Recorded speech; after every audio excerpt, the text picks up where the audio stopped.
what are the other measures that you believe are doable, given the fact that the government now is in a minority on the floor of the House and that legislative action will be difficult? Can the government, through executive action, ram all these decisions through? Do you think that will serve the purpose? I think there would be great improvements can be done just by executive action, and actually you are right, the government should not look for trying to do anything through legislation. That is not going to happen. But if you want expeditious implementation of projects, you don't require new laws. You want a boost in the manufacturing sector. The best way is do what every defense minister has been saying we should be doing. That is, get away from the DRDO monopoly in weapons production and research. Involve, put to work the capacity, technical and engineering capacities which have been built up in the private sector for defense production. You don't require anything. You don't require any law. This policy has been announced by successive defense ministers. Implement that.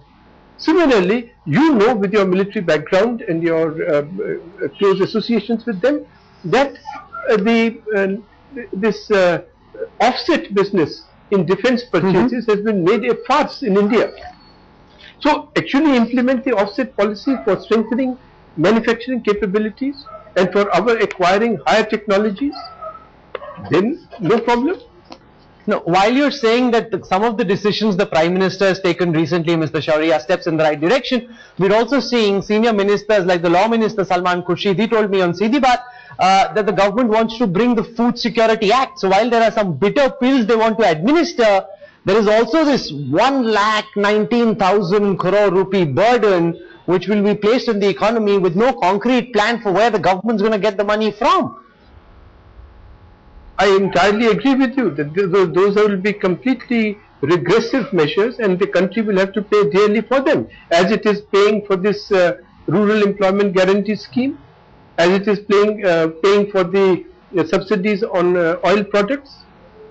And that is the greatest danger, that what we see now, that Manmohan Singh government will announce 3-4 such reforms, all of you will say, oh, reforms have been unleashed, and then they will have a flood of populist expenditure. Because of this year being now in run up to the elections, Gujarat in 2 months, then Karnataka, then other states culminating in the Lok Sabha. That is the greatest danger to the process, and therefore I would completely agree with the skepticism of Standard & Poor and other rating agencies that India is probably going to go in for difficult times.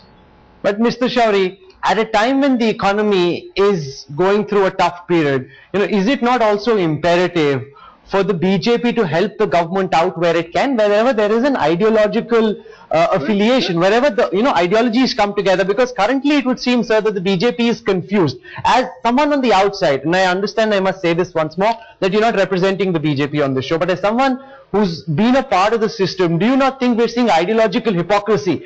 The very policies that the BJP was trying to pass, they're now objecting tooth and nail. Sir, I am not on this business of hypocrisy and so on that you please use, those are your words, but I have argued in public many times that the types of problems that India faces, for instance the rollback of populist schemes, for instance reservations, these cannot be tackled unless all political parties come together in the interests of the country.